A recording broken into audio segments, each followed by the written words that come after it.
Ladies and gentlemen, welcome in to your Friday evening TCR Racing, the home of the touring cars on the SRL TV channel. Obviously we have multiple viewpoints as normal across this race in various cars that you can all find on various YouTube channels and Twitch channels, so make sure you go and show the other SRL people some love. But this will be your official coverage for the SRL evening here tonight. Now, we do obviously have those returning names that we spoke about in previous weeks. Those are all on track, but one is in the booth with me, and that is Kev Aylett. Kev, welcome in. How are we doing? I'll do very well, Callum. It's looking forward to what will be an eventful evening at this twisty Rudskogen circuit. What are there, 14 turns, 2 miles. It's going to be action-packed for those 31 cars out there. It certainly will be, with various lefts and rights and a tricky braking section in at the end of the back straight as well. It's going to be a little bit of a complicated run for some of these drivers, with what we're calculating at about 31 cars on track, so there's going to be a lot of stuff going on for these racers to keep an eye on here tonight. But what we'll do is we will jump over and look straight into the points so far from what we have seen in previous races. So in the first race, the points standings are as follows: Adam Delmont in P1 with 111 points, Alan McCain just behind that 93, Dan Mould on 90 points just behind that, Andrew Lovesey 90 as well, so those two are tied, P3 and P4 overall in the standings. Kim Andre Bjorklund just in behind that on 88, Paddy Faulkner 87, Arthur Thurtle on 86, Philip Grace on 84, Stephen Fry on 78, Scott Malcolm rounding off your top 10 on 66, John Brown on 65, Neil Stevenson on 57, Fraser Garrity on 54, Jay Corley on 50, Grant Yingling on 47, Daniel Sedgley on 45, Dan Lewis on 41, Dick Crowther, Christoph Boris and Joe Perot are all on 41 as well, Richard Netto and Mark Draper 40 and 38. And then we have Craig Walters on 36, and we've got Deju 33, Williams also on 33. Then P28 overall we have Connor Craven on 32, Stu Gibbons with 26 points to his name, Danny Martin with 24 points, Chris Barnes with 14, and David Van der Waals on 11 points there, and the rest are unscored so far. So you do get a decent amount of points for these races, as these guys will be getting ready to go into qualifying. We do have just under 5 minutes of the practice session. You can see how close the times are there on the grid. So, Kev, do you have any experience with Rudskogen itself, and do you have any experience with the combination of touring cars on a track like Rudskogen? Absolutely. I mean, Rudskogen is a technical test because of the way the load shifts around the front of the cars, and you can put so much pressure on the car in front of you as well, just by changing where you want to brake and getting your brake bias set up. But it's a technical circuit, but there's some good places to overtake as well, and the difference between those cars, the Honda, the Velocity, Elantra, means you can always brake in different places and really just try and make the move happen in a very good, fair way as well. There's a lot of variances you're going to see around Rudskogen, just because it's such a different nature of each corner and each different braking zone as well. So I said last week to a lot of people that obviously this track is a bit like Marmite. Some people either love it or hate it. Are you towards loving or hating of Rudskogen? I enjoy it. I don't personally get on very well here in terms of results and stuff, because I'm not particularly alien or anything like that. But it's a fun track to drive. It's got a bit of character. It undulates. It's sharp turns. It's open turns and technical turns. So it's a bit of something for everyone. But it's what makes it so unique as well, especially for these slower production style cars, which are the touring cars. So just always something happening somewhere, which makes good entertaining racing. It certainly does, and we just saw Arthur Thurtle there going through one of the what's going to be, I wouldn't say the trickiest point in this track. I'd say it's certainly going to be one of the most interesting points on this circuit, which is the downward braking zone into a slight right-hander. It's going to be really tight to see these cars all go off the grid, obviously through turns 1, 2 and 3, and into that braking zone is it's going to be really tight.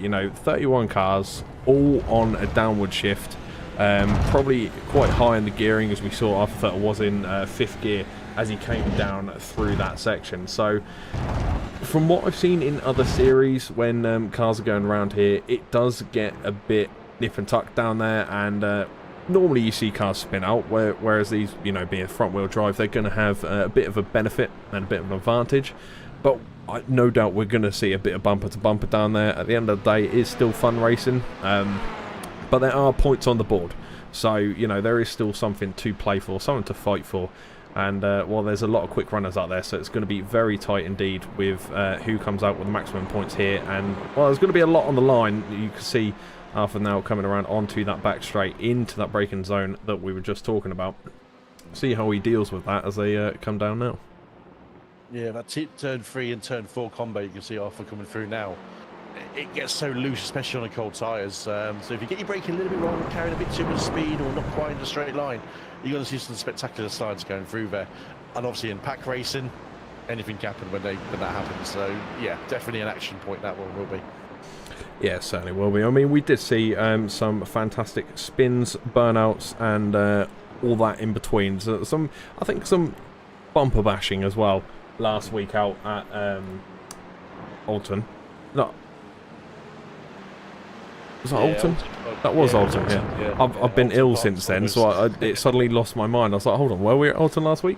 But yeah, we kind of saw a lot of situations where there was a lot of bumper to bumper, but they were tight braking zones with the chicanes and things. So it's this is a track where I think things are a bit better flowing. You know, you can really sort of float around this track a lot better.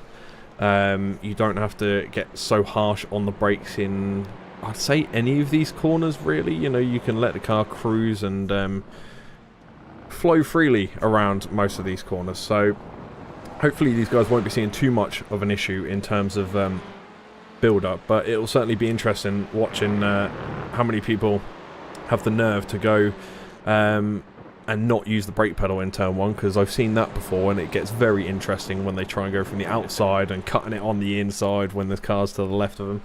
So we'll see what happens, but it's all about that spatial awareness, and I'm not saying any of these drivers don't have that, because I'm sure they all do, but I think they're going to have that something extra here tonight. And well, if you were on this start grid, Kev, what would you be wishing for, starting on the right or on the left of the grid? Oh, I tell you, but that going into that turn 1, turn 2 complex is really tricky, but probably be on the outside, because you want to be hanging out on the outside and getting that inside line down for turn 2, which means you keep the inside line down to turn 3 and 4, and hopefully once you've cleared that section, the previous is going up the hill, you've got track position, because that's the hardest place to overtake. So navigate the outside of T1 and keep going through the rest of it would be definitely the preferential line through there. Certainly. And these cars are now coming out onto the track for qualifying. 15 minutes of qualifying coming up as the Iron Brew Honda goes flying by us there, and the Blade Design car closely follows. John Brown led the pack out here for qualifying. He was the first in and first out as well, so he'll be looking to get some times in as soon as possible with that lovely clean air all in front of him as we wait to see the rest of these cars filter through. Let's have a look where John Brown is currently on track at the moment. So he's now coming up into, probably, when I was talking about harsh braking zones, this is probably the corner you have to brake for the most. Apart from that, I'd say more or less you can kind of let the car roll through these corners, can you not? Absolutely, that is probably the hardest one, but also it's one of the latest times you can get on the brakes as well. It's one of those clear overtaking spots, which is down into turn 10. And as you mentioned there, Callum, rolling through is so key here at Roscogan. It's a trail breakers circuit. If you're good on the trail braking, you're going to carry the most speed and the most momentum through, which is what it's about when it's just flowing, open corners. Keep that speed up, and you know that's the key to success around here. That certainly is, and well, it's going to be interesting to see who gets held up here by the two cars coming out onto track at the moment.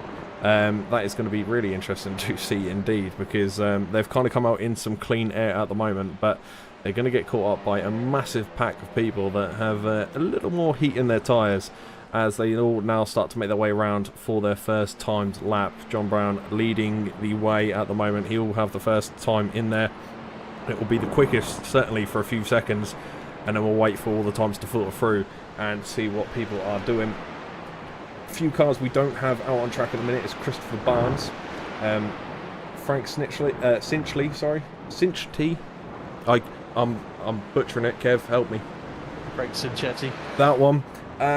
Arthur Thurtle, he's now out on track. Apparently he wasn't showing us on track, but he is now there. And Rob Williams. So those are the cars that we haven't seen so far, or possibly still in the pits, according to what we're seeing here in the commentary booth.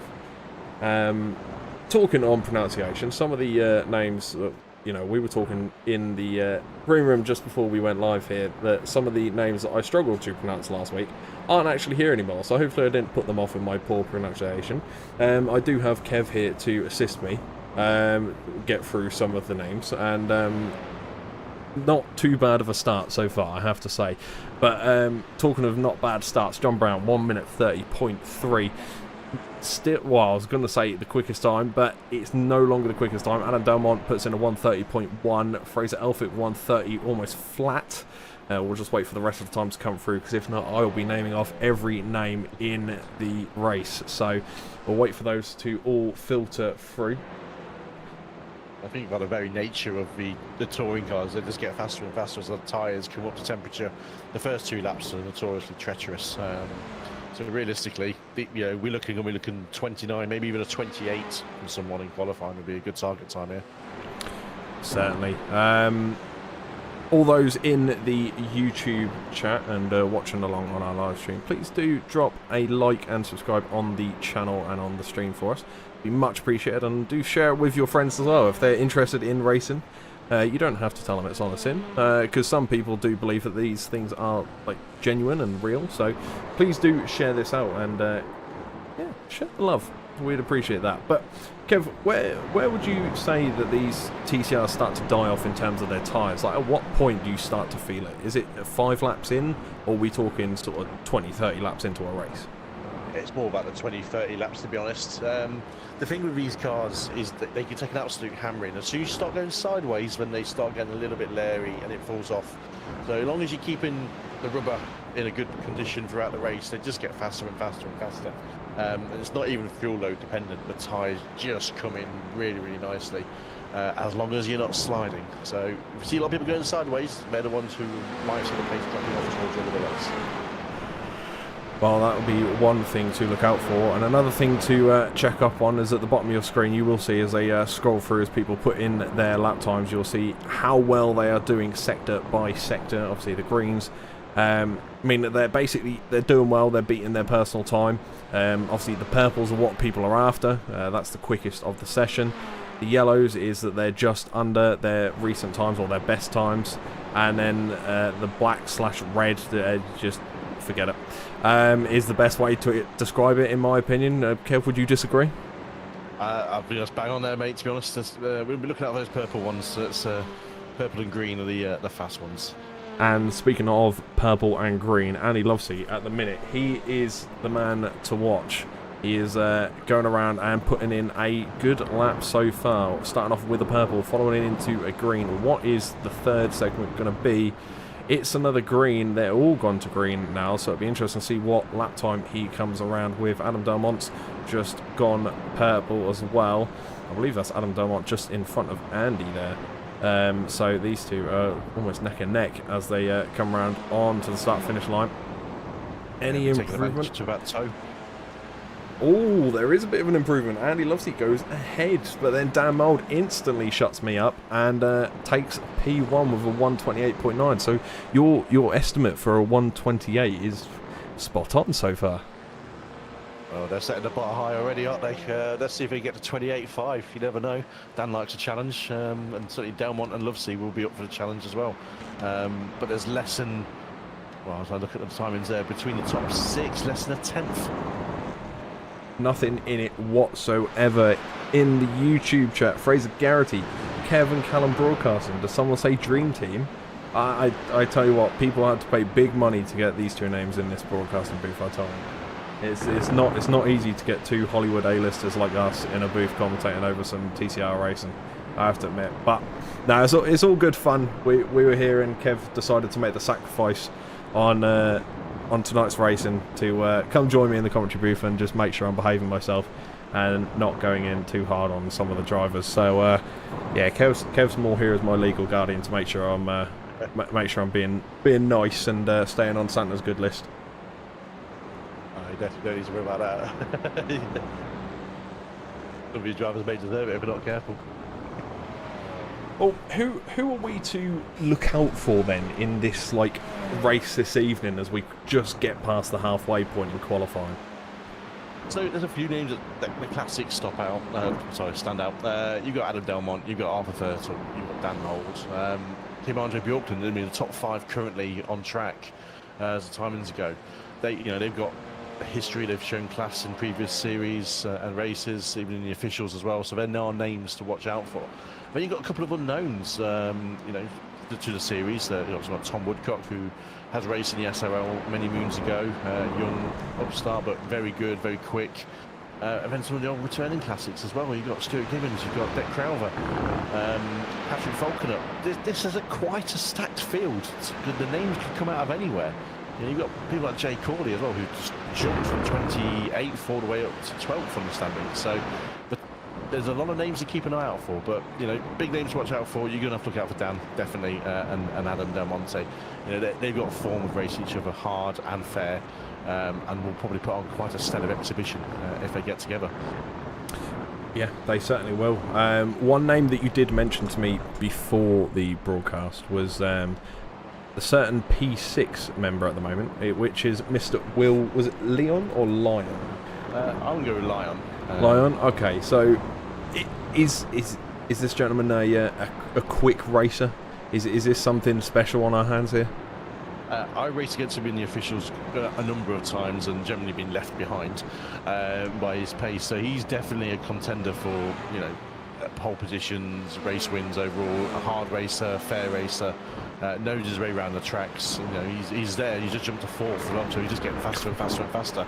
The times are tumbling. They're into the low 28s.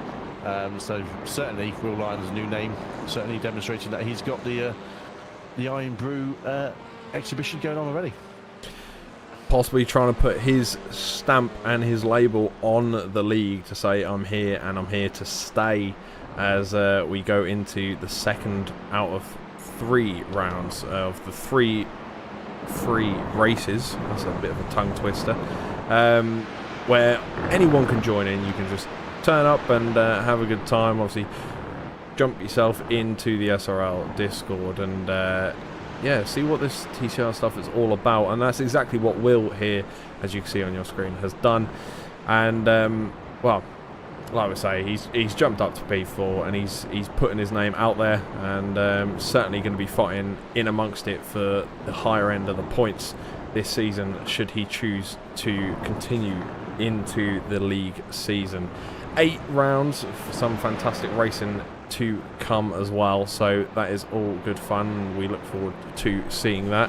Obviously, if you want any further information on that at all, you will see on the broadcast screen at the moment there is a little poster in the bottom right corner, so any information you do want into the SRL TCR season is all there for you.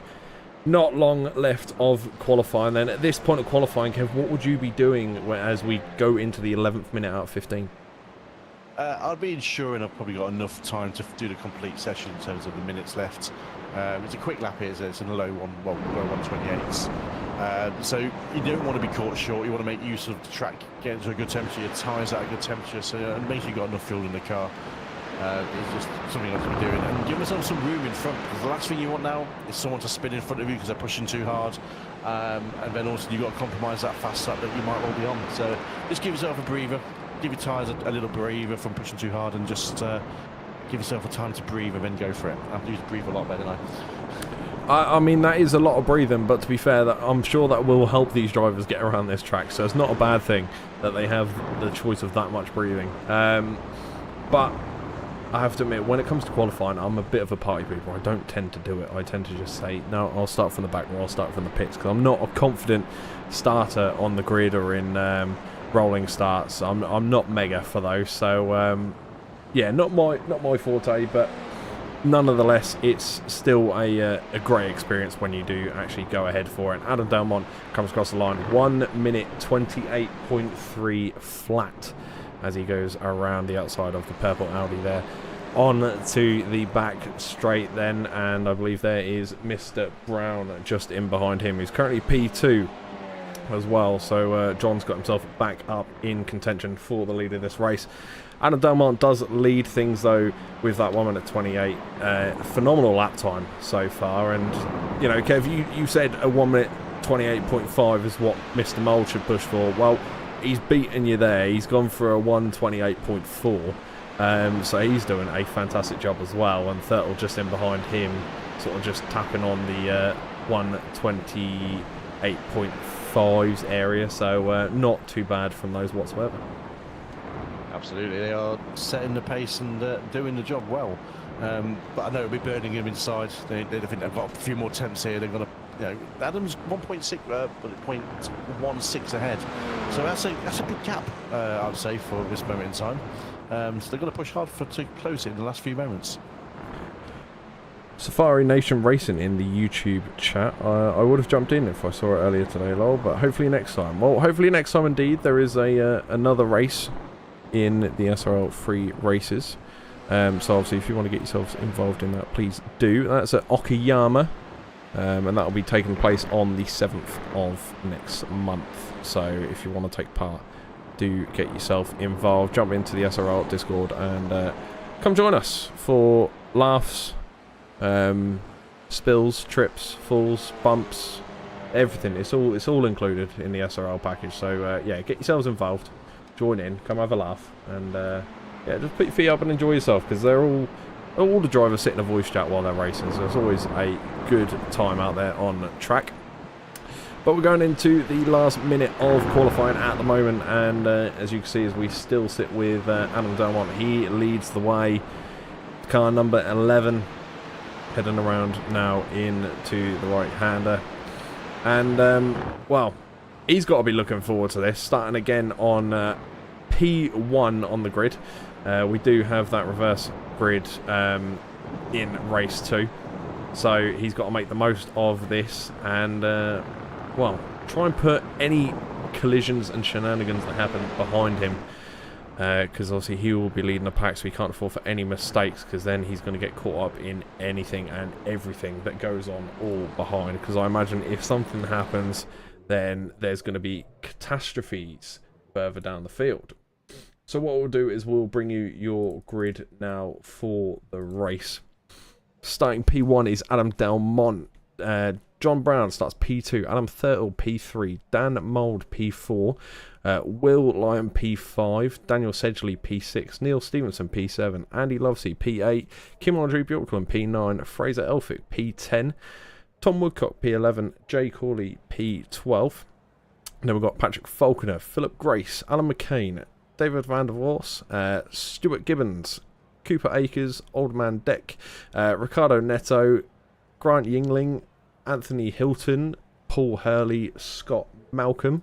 That's your top 24 there. Then we've got Joe Pirro, Daniel Lewis, Danny Fury Martin, Frank Cinchetti, Christopher Barnes, and Adam McNally, and Robert Williams. That is your starting 31. Here we are sitting there. Then you can see John Brown just underneath your timing tower, and Adam Delmont on the start end, the Iron Brew car flashing lights early doors, just waiting for all the cars to get on the grid.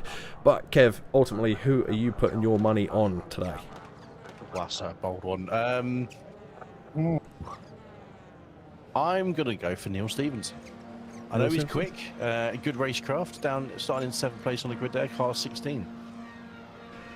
Well, here we go, lights out, and we're underway. Cooper Akers is not starting, and a great start from all the cars, to be fair, as we wait for them to appear into turn 1. Here we are then, Adam Delmont leading the way, John Brown down into P4. He's not had the greatest of starts, as Dan Mould goes to push past him. Up the back straight for the very first time. Let's see what Adam Delmont is going to do. Is he going to have to defend very, very early doors from Mr. Thurtle? Doesn't look like it. They're all going to be single files. They come down into the hillside. Andy Lovesey getting involved there as well. Good luck spotting any of these racers as they come through the hillside there. It all was clean up until we can hear screeching and see smoke, but see no collision. Oh, no, there is a car off track there. Neil Stevenson and Scott Malcolm.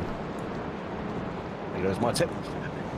I mean, that was a classic, people just getting hard on the brakes by the sound of that in that unstable area. You see it here. Yeah, it looks like we had Adam McNally go at first. I'm not too sure how he went. Oh, it looks like he's just coming in too hot there in the SRL livery. Yeah, on the inside.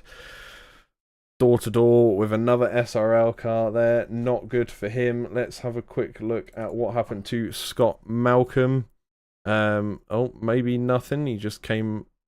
Oh, he's come from an off-track position, so he's obviously just gone out wide, and then looks like he might have just gone door to door with a couple of people when things have got tight there. So nothing too major going on, but you can see those collisions few and far between for the cars that were still on track. Now, with that start in mind, there's a lot going on, and there's still a lot of things to look out for because. Well, when you've got long trains, and, well, John Brown doesn't really have that, so it's probably not a very good example, but when you've got a long train of cars behind you, it's a bit pressurising going into this braking zone to make sure you nail it and, get the car stopped and into the position you want it to so people don't take advantage, just like what Will was trying to do to John there just a second.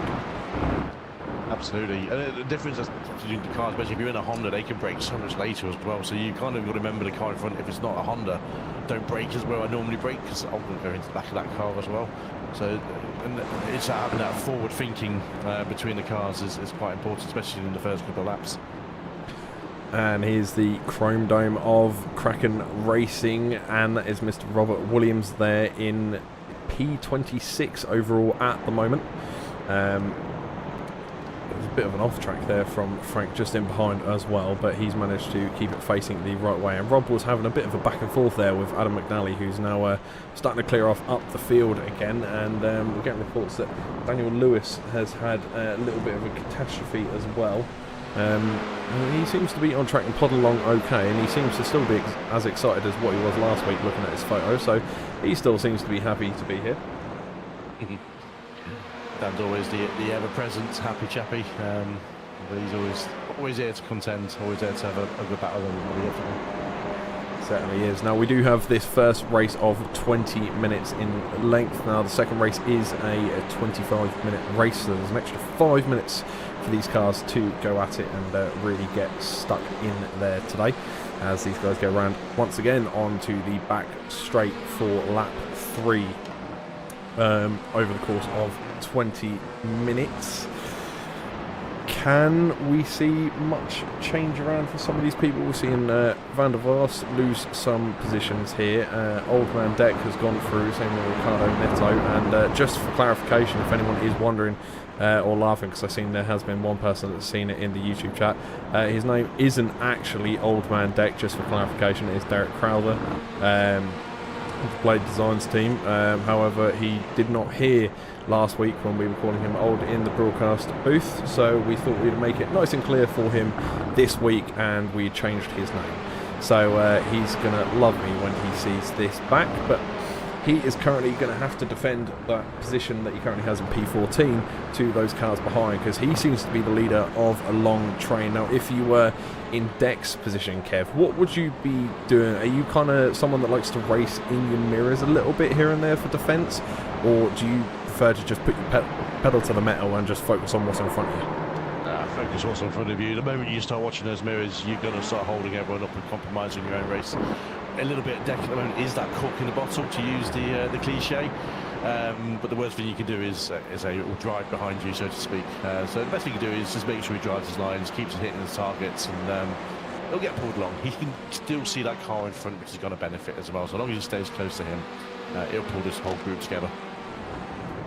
Certainly will. Now Philip Grace is having a bit of a little bit of a situation there, I think, and just had Andy Lovesey go past, I believe. So Andy Lovesey has just gone up into P8, and Full of Grace has fallen back by 1 position there, but a livery that I'd say sticks out fairly well compared to the rest. It's a very simple design, yet very colourful, so a top job there for Mr. Grace's car.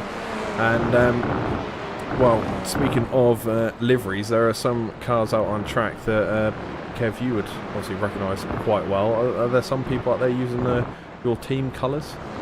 Yeah, we've got a couple of reps from the Team Tart, represents the average racing team.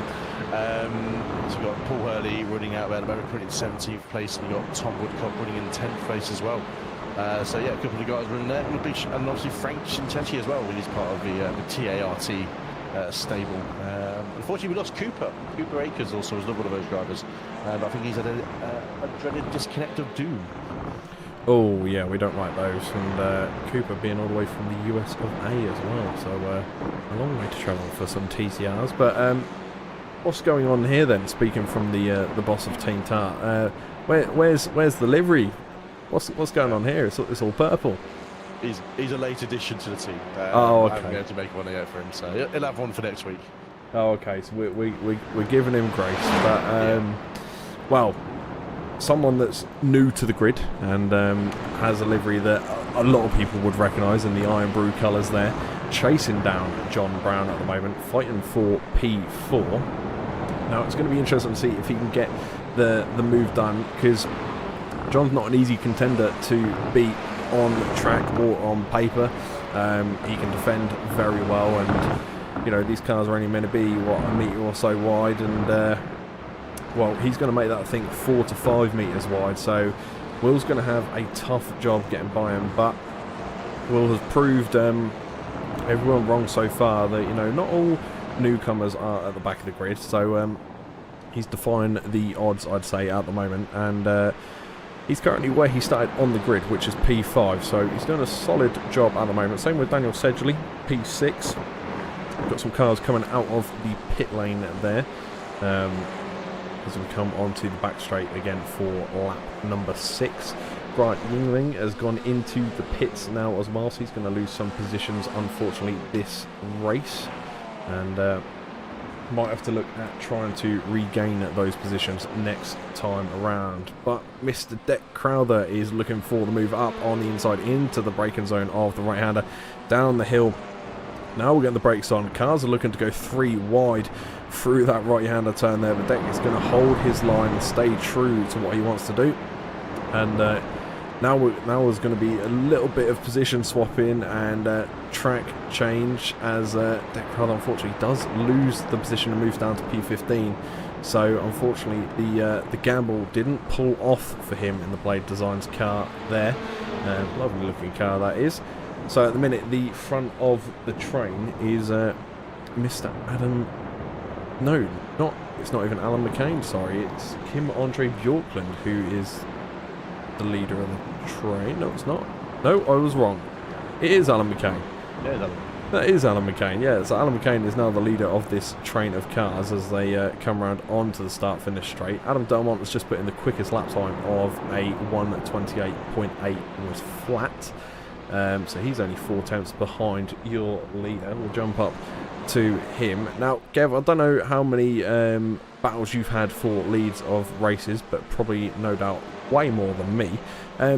If you're in Delmont's shoes right now, what's going through your head? Like, what's the game plan? We're coming up to halfway mark. What are you thinking? I think Delmont's just actually lost the lead to Arthur in the last half a lap or so, because he was a few lengths ahead of him. So Delmont's going to be thinking how many get his place back, how many get past Arthur.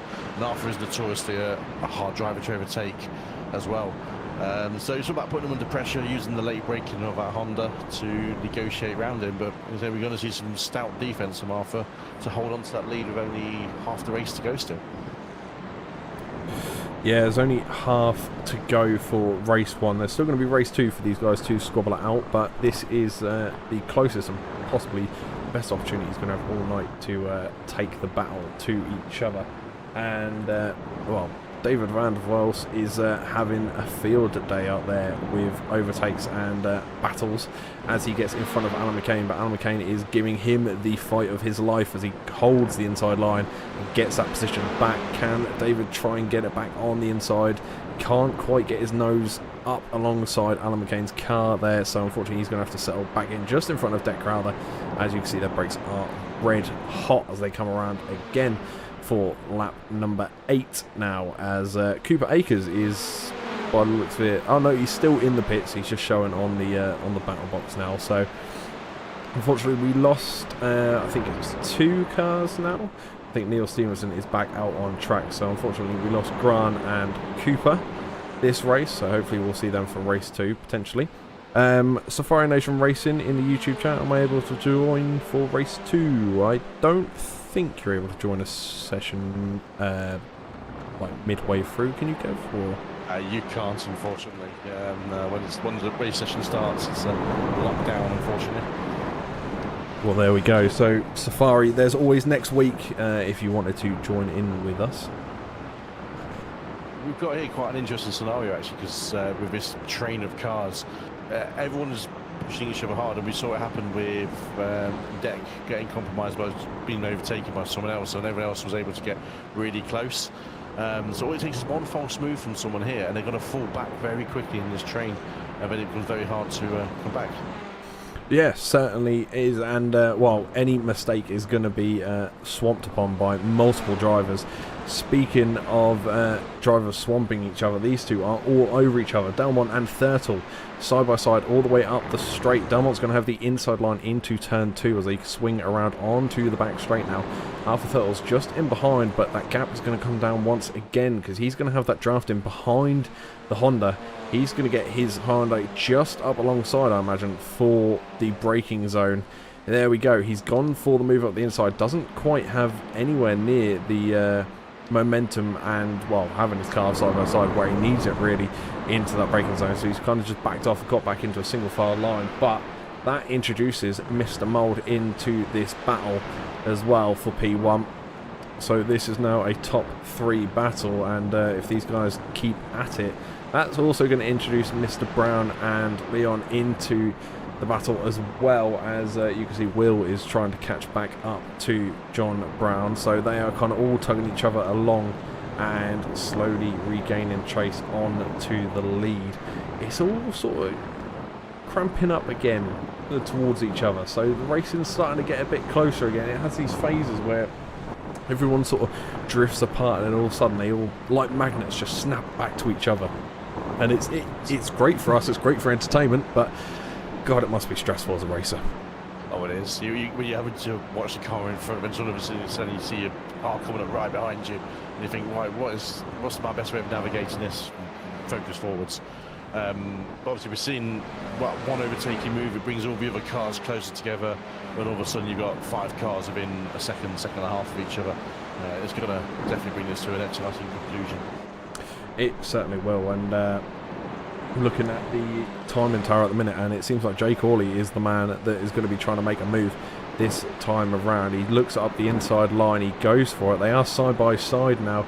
Jay has now got the outside line, unfortunately, so can he get that momentum onto the back straight and somehow get past Mr. Hurley? He can do. He has that almost slingshot effect as he goes flying by Paul Hurley. Now, can he have the nerve to take this braking zone and make it his? He does. He gets back on the line and well, keeps his car well and truly in front of Paul there, just behind, in a rather familiar looking livery, as those two battle it out for P16. You can see Rob Williams just in, no, not Rob Williams, sorry, Chris Barnes, who's also repping the Kraken Racing livery. He's just in the background there, so he is doing a decent job in the Audi as well. Every time we talk about TCRs, I always see Barnes in the Audi. It seems to be his go-to vehicle. Stuart Gibbons just in behind that, Mr. Consistent, as I like to call him, after some recent TCR events I've seen involving him. He just seems to nail his lap times every single race, and they always seem to be identical to what they were before. Philip Grace looking to go up the inside line of lap 11. He's going to be sitting there side by side. Can he get... Oh, in fact, I'm just going to shut up. Can he get the position done? He's already got it done. He's been there, done that, and he's off on holiday now. He's gone up the back straight, and the person that's having to do defending is Andy Lovesey. He's not going to find that too easy down the back straight, as Fraser Elphick's going to look for the attacking move. Looks up the inside, doesn't have the momentum he needs. Car isn't in the position that he needed it to be in, so he's just going to have to settle behind for now. But he's gone towards the outside because he knows he's going to have the inside line for the next corner. Can he get his car up side by side? No, he can't. You can see the momentum these cars are having, because it looks like they're starting to slide left, right and centre. It's a bit like a big slip and slide at the minute in Norway for these cars. Big slip and slide, especially in Norway, of going sideways of rallycross and rallying. They're certainly doing their best impressions of these at the moment through there. They certainly are indeed, and well, for front-wheel drive cars, they're doing quite well to get through some of these corners at this kind of speed. It's not often that you see front-wheel drive cars sort of going at high speeds through corners like these at Rudskogen. So, but I would say as a front-wheel drive track, in my opinion, I have to admit I'm not a big fan of driving anything rear-wheel drive around here. It's not pleasing at all. There's a lot of opportunities to spin out, especially if you're in a Mazda. So I'd say this combination is probably one of the better ones, if not the Clios. Clios are always nice around here as well. But TCRs do bring some great entertainment, especially when you have racers out here like Mr. J. Corley, for example, who was going for another attacking move, trying to put himself up to P15, going on the outside line once again. Can he try and get the move done? No, he can't do it there. He's just going to have to settle back in. Can he get the slingshot effect like he did before? Doesn't look like he's going to do so either. The gap is too big, so unfortunately he's not going to be able to push up. Paul Hurley has unfortunately lost a position to Mr. Barnes, who has pushed up by him as well. Adam McNally just in behind Paul there, and oh, looks like Barnes has gone awfully wide, missing his braking zone maybe, Kev? Definitely, yeah, just didn't quite apply that evenly there. It's very easy to hammer the brakes, and then you get into a bigger slide, so you just got to let off the brakes and let it roll through, and it'll grip up and then save it. The problem is you do that there, you get a massive slowdown as well, so you get compromised all the way up the hill and through all these other corners, and then you get right back into the battle of it again. Yeah, it looks like these two want to race it out as well. Stuart Gibbons and Chris Barnes, two names that I wouldn't thought I would be putting in the same sentence going up against each other, because normally these guys are on the same page and letting each other by. So it's quite refreshing to see these two side by side at Rudskogen now. So we'll keep a close eye on that battle, and we'll see if these two try and go for it as they come up the home straight in 1 second. They go around the long right-hander now, coming on to the start-finish line, and we do have just over 1 minute remaining of race one, so not long to go at all for these guys to get the move done. I think the lead is more or less settled for Adam Delmont, who has 1.1 second clearance. Now you can see Mr. Williams in the background as well, trying to get up the field, and it's not quite working out for him just yet, but we won't do anything until we know that final result, because, well, anything can happen in these races. And, well, look at Will. Will's got himself up into P4. He's up one position from his starting grid position, and unfortunately John Brown is down 3 positions at the moment, so he's down into P5. But Will's got himself up into P4 for his debut race in the SRL TCR Championship for the 3 free races. I'll tell you one thing, to get past John Brown and taking some effort. John Brown drives that car like it's Ford Transit. You don't get past them easy on any road. Well, no, that is very true. I have to admit, I've even tried driving against. I mean, I'm nowhere near the speed of Mr. Brown, but I've tried battling against him in a GT3 as well, and he's just, no matter what that man's in, you can't get past him. So God knows what it's like to drive behind him on the M25, but that is not a nightmare I want to go through. So John Brown at the minute with his massive white moustache and white eyebrows, as you can see in the bottom left corner on his fantastic selfie that he took just before coming to Rudskogen. He insisted that he doesn't want to shave him. He still can't see where he's going, so he's moved down to P5, unfortunately, in this race. But the 26 car is having a decent race so far. It's not too bad. P5 isn't something to worry or cry about, to be honest. It's still a fantastic finishing position if he can come across the line there. He's got Daniel Sedgley up behind him fairly close, so it's not going to be an easy job, but someone that does have a little bit of an easier job to do than him is Mr. Dalmont, who does have a 1.2 second lead. It must be, you must feel like royalty when you're in this position as we come across on, well, into the final couple of corners now of this race. And yeah, Dalmont has done an absolutely fantastic job as we jump towards Barney. You can see him waving the checkered flag there, and here comes your leaders. Adam Dalmont flashing his lights, comes across in P1, Arthur Thurtle P2, Dan Mould closely follows P3, Will on his debut P4, John Brown rounding off your top 5 as we wait for the cars to all come across the line. But fantastic result for Mr. Dalmont, and a great battle between Dalmont and Thurtle. Kev, what's your thoughts on the first race so far? I think it pretty much exactly how it would have played out with these guys up front. Good, hard, close racing there. Dalmont didn't have it all his own way, even though run by what looks like a comfortable margin of 1.1 seconds. He had to fight back because Arthur did take the lead briefly there mid-race, and he had to work for it to get back over. And a very clinical move to do that as well. So if you ever get him in for an interview later on, I wonder what happened to him in that first race. But yeah, big names at the front there, big performances. So going to make the next race very interesting to see where they turn up in the reverse grid. Certainly is, and if I'm not mistaken, did we confirm, is that a random reverse grid? It was noted as a random reverse grid, so not sure how they've actually pulled that one out of the hat, so it'll be interesting to see how it turns up. Well, we'll have a little look at the standings when they come through. There will be a 5-minute warm-up in between the sessions, so now would be the time to go and go relieve yourself, have your little toilet break, have your tea and coffee, whatever you need. Stretch your legs before we get into our 25-minute warm-up race. 25-minute final race of the evening. So make sure you do go get yourself ready for that. What we'll do is we'll bring you the results for Heat 1 when they do decide to show up on the tower. There we go. So Adam Dalmont finished P1 overall, Arthur Thurtle P2, Dan Mould P3, Will finished P4 on his debut, fantastic racing from Will there, John Brown P5, Daniel Sedgley P6, Patrick Faulkner P7, Philip Grace P8, Fraser Elphick P9, Andy Lovesey rounds off your top 10, followed by Kim Andre Bjorkland, Tom Woodcock, Van der Vaas, Old Man Deck, Jay Corley, Ricardo Neto, and Paul Hurley P17.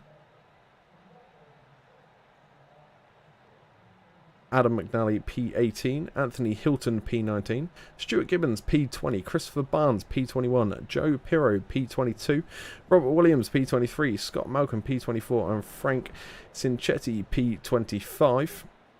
And then P26 we have Danny Fury Martin, P27 Daniel Lewis, Alan McCain P28, Neil Stevenson P29, Cooper Akers P30 overall, and Mr. Yingling P31. So hopefully we do see a Mr. Akers for the second race of the evening.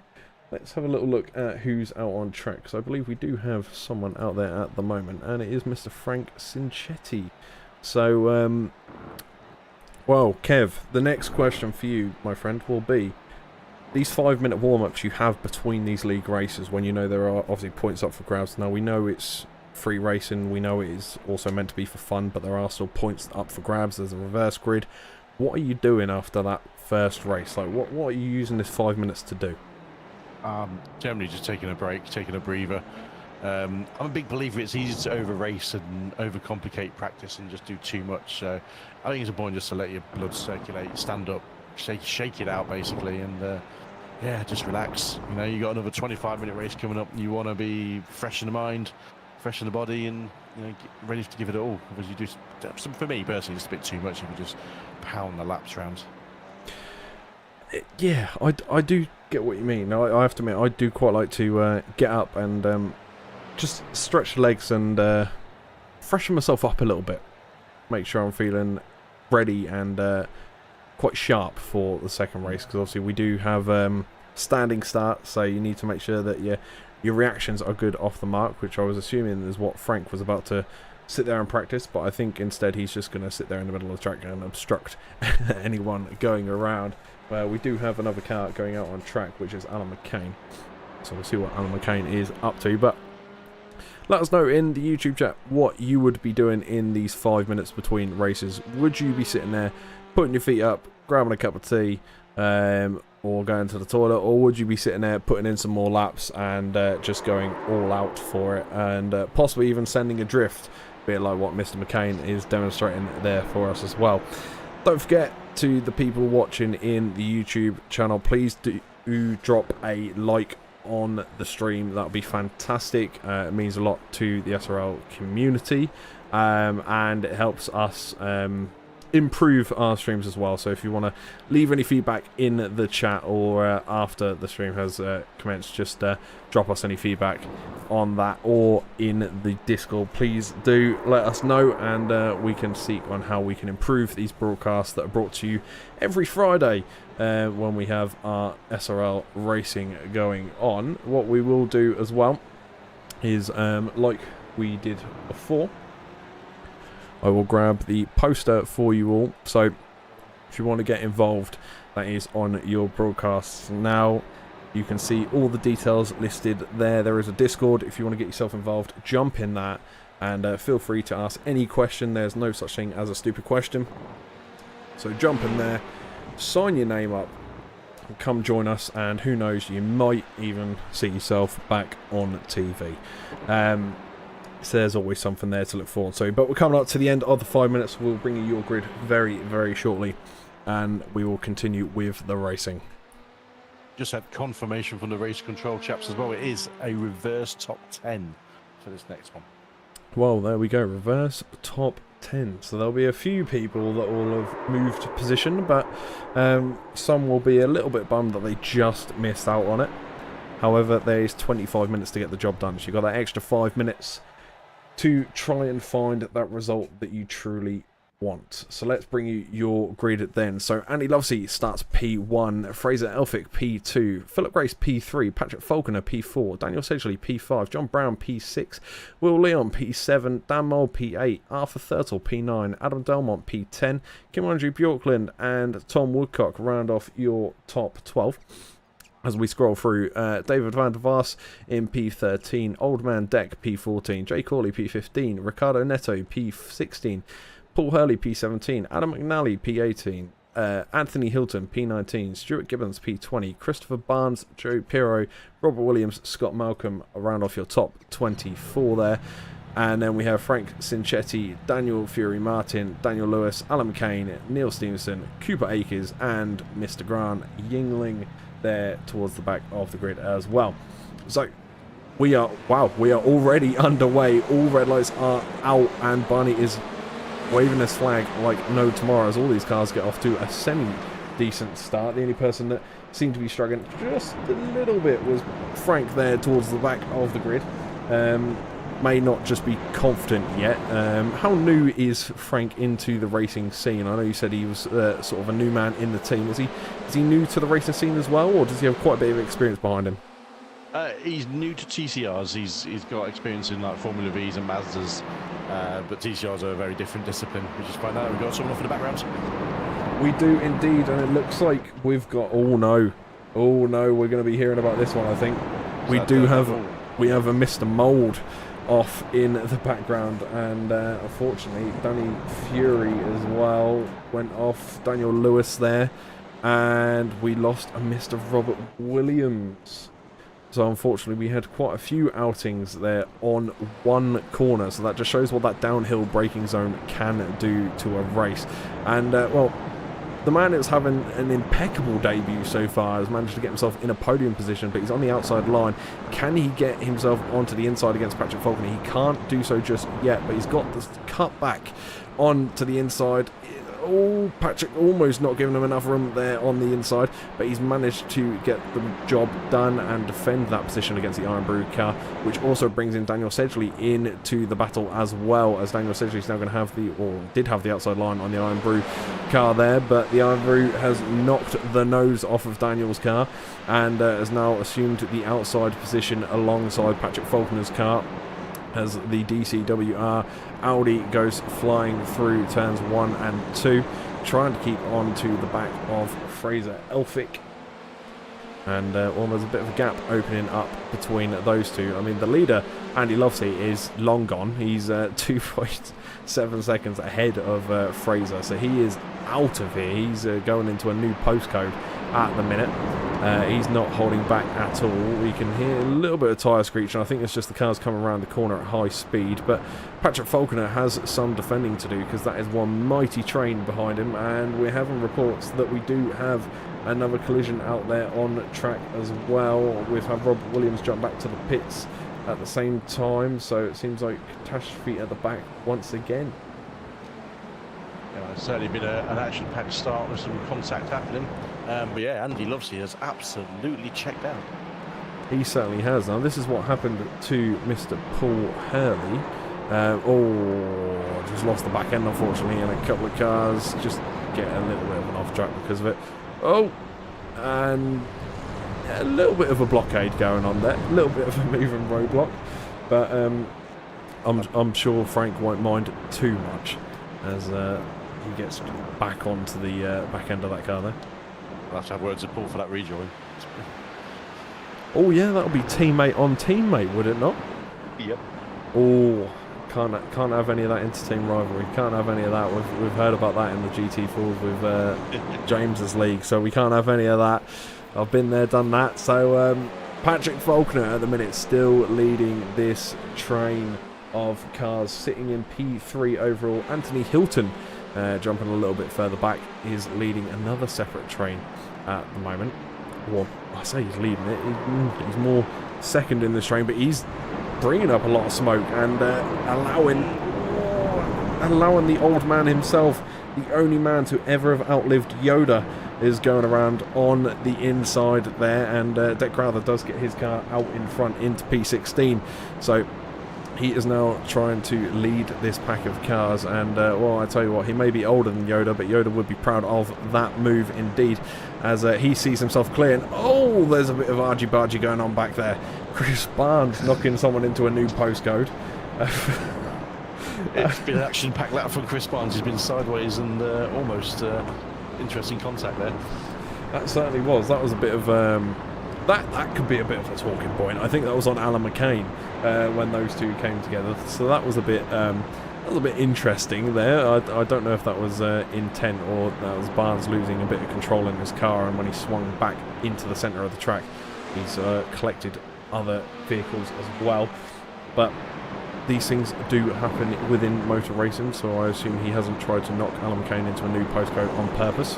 Kim Andre Bjorklund at the minute chasing Adam Delmont, your winner for race 1, who's currently sitting in P7 overall, with the man that finished P2 just in front of him in P6 now. So not too bad for those. They are getting up the grid very, very slowly.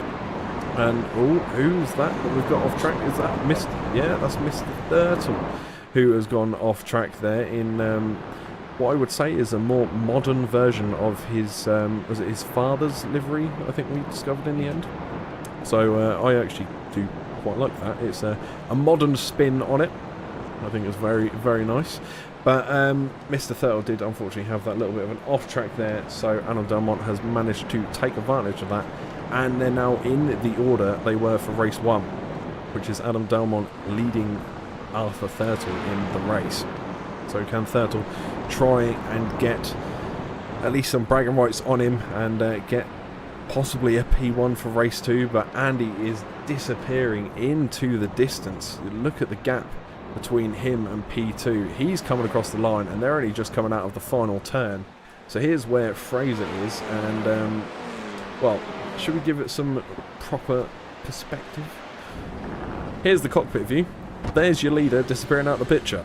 So that's how far apart these two are at the moment. 4 seconds doesn't sound like a ton of time, but in racing, I mean, what would you describe that as? 4 seconds in racing time? How would you describe that? Happiness. That's a big gap, especially only 4 completed laps so far. So I think Fraser, he's aware of the cars behind him, quite possibly, so he's just going to have to concentrate on not making any mistakes because he's going to get swallowed up quickly. But yeah, that's a big gap to try and overhaul, but you never know with the boys coming through. We got down on the first one making their way. They could close that down with the remaining 90 minutes. They certainly could indeed, and to be fair, I can't believe it's already been 7 minutes of this race that has gone by and lapsed, because I felt like we've only been sitting here for 2 or 3 minutes of it, but with the amount of action that we've been treated to so far, I'm not surprised, because obviously, like they say, time flies when you're having fun. So watching all these cars go all for it and having at it with each other is incredible so far, and yeah, time is really flying by. So these guys kind of want to get a move on to get their moves done before time runs out here tonight, because, well, as I found out from the first round, there's a lot of points up for grabs for these races, so anything could really change in the standings. There's only 3 races as well, so it's technically anyone's to win at this point. You know, there's 2 races, I think, in total. Yeah, 2 races left of the free series, and then we jump into the actual league, so to speak. So that's when things do get serious. So it'd be good to see all you getting involved. So obviously, if you want to get yourselves involved, you know how to do so. The poster will be up again after the race. But for now, at the minute, it just seems to be this train behind Will at the moment seems to be the place to be fighting for, really, because you've got Adam Delmont and Thurtle just in the background of it, so they're going to be 2 tricky customers to keep behind you. But, well, so far the man that's kind of, I feel like I should have really put my money on a bit more here tonight, and Mr. Will Lyon, as well, he's doing a very, very good job in that Iron Brew car there, and he's currently sitting in a podium position, the bottom of the podium nonetheless. He's just behind Fraser though, so he could possibly get Fraser on a move here in the next couple of corners, because there's not much time between the two. And speaking of time between 2 cars not being too large, Adam McNally and John Brown coming on to the start-finish straight with only a couple of attempts between them, and Jay Corley just in behind them as well. And you can see Deck Crowther sort of just sniffing around in the background. He might get himself involved as well if these guys carry on battling the way they are.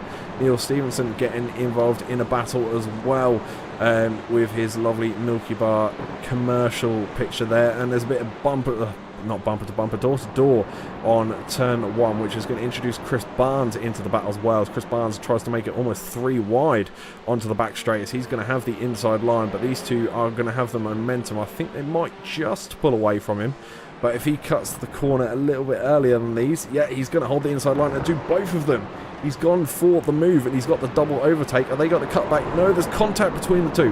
Contact between Christopher Barnes and Hilton, I think that was. So, yeah, not the best there for Mr. Barnes, but he got 1 car in that. It was a super move to get both of them into the downhill, but unfortunately couldn't hold the position overall, Kev. Absolutely, I think, and Cooper Akers took advantage of all that action there by sneaking through on Neil Stevenson, because Neil got compromised by Barnes going in hard, and also got contact in front, so he backed out of it, and Cooper slid through, just coming up into turn 7 there. So it's what happens here. One little hard slow down, and you've got to get swamped by someone else behind you, because it's a big train. Yeah, you certainly will, and obviously we saw that in race 1 as well, just any slight slip up and that could cost you anything and everything.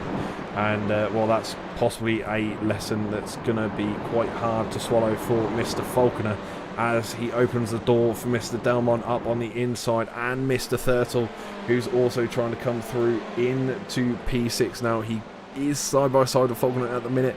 He's going to come down into the braking zone. Falconer has just kind of let him gone, maybe realised how quick Thurtle actually is, and is probably going to try and sit on the back of him and get Thurtle to pull him up into the battles as well, because let's be honest, You know Delmont and Thurtle are going to be fighting quite high up the field, so you're going to want to sit on the back of them. And, oh, I was going to say let them pull you up, but it seems like they're pulling other people down at the minute as Delmont does make contact with Daniel Sedgley just up ahead.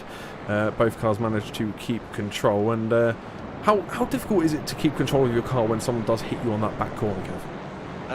If you've got a reaction time of a cat like one like that, then pretty good. It's just this reaction, just getting your foot into the accelerator to get the car turning. But it's all through the front wheels. The more you can control that throttle and the steering angle, the more quicker you can save it. But it's not for the faint-hearted. It's not what I generally pull off very well. But Delmont showed it absolutely marvellously there. Good recovery. A good recovery indeed, and Scott Malcolm has just got the position done. They're moving up into P23 on Joe Pirro, so he's done a good job getting past nice and cleanly and not losing too much time in doing so. John Brown at the minute fighting up here for P12. Or he's fighting for P11, should I say. He's trying to get in front of David van der Vaas, but he's lost a bit of time on him. And Jay Corley instead is going to try an attack, and John's going to show him the outside line. Let's jump to Jay and see if Jay can get the move done on the outside. He does, and John's let him go by, so maybe a slowdown for John early in the lap there. Yeah, I think John had a little sneaky slowdown there for just cutting turn one a touch. Ooh, we got a slider. We do indeed, and that is Patrick Faulkner having a bit of a slip and slide there. And I'll be interested to let's just see if we can jump back and see what happened between these two. Oh, almost like a bit of netcode collision there, which is something very common we do see in iRacing for those that aren't familiar with it. Netcode is a common thing that you do see in a lot of your races. So that's when basically the cars don't physically touch, but you see a clear gap between the two cars, but the sim has recognised it as a heavy collision or a collision between the two cars. Oh, this is not something I want to show you, but Cooper Akers has had reports of him crashing, unfortunately, and well, you can see Barnes having a bit of trouble there. Oh yeah, he's just been spun. Oh, I mean, he keeps it going. Yeah, he keeps it going, but he's been spun quite badly there, and it looks like Chris Barnes had jumped to the pits after that incident there as well. So Barnes, unfortunately, has jumped to the pits and possibly out of this race now. I think we've seen two instances there where there might have not been a gap or some kind of netcode. It's hard to see from the angles we had there. But it's very easy to get your back ends tapped and taken out if the room isn't left, or you think the room isn't there. So definitely seen that. We've seen the Patrick Faulkner one and that one just there with Cooper. Certainly, and well, that is the thing with racing. Some gaps are there, some aren't, and some close up rather quickly. In all sorts of races you see that, where you go for a gap and all of a sudden it just completely disappears and it's just gone before you can even blink or breathe. So things change rather quickly, especially on a track like Rodskogen, which is very compact with their corners. There's not much straight line ability for any cars really around here. It's not much time for some straight line speed, because apart from the back straight and obviously the start finish line, you don't really have anywhere to sort of open your cars up too much before you start having to slalom through different corners throughout this course. As you can see, John Brown currently P14, slowing down into the first left and then right hander onto the back straight there, over the hill into the downhill braking zone. Anthony Hilton and Neil Stevenson have had reports that they unfortunately crashed, and yeah, I've just had a report that Anthony Hilton has crashed once again, so I think he's jumped to the pits and possibly retiring before the race. Not too good for them whatsoever there. Daniel Sedgley at the minute is having to battle fairly closely with Will to try and get that position before he gets swallowed up by Adam Delmont and Thurtle, who are close in behind. Oh, there's contact there. Daniel Sedgley makes contact with Will, who was unfortunately having a fantastic debut. Still is in P6 overall, but unfortunately he was sitting there on the podium spots, which is now where Daniel Sedgley sits, who does have Mr. Delmont and Thurtle knocking.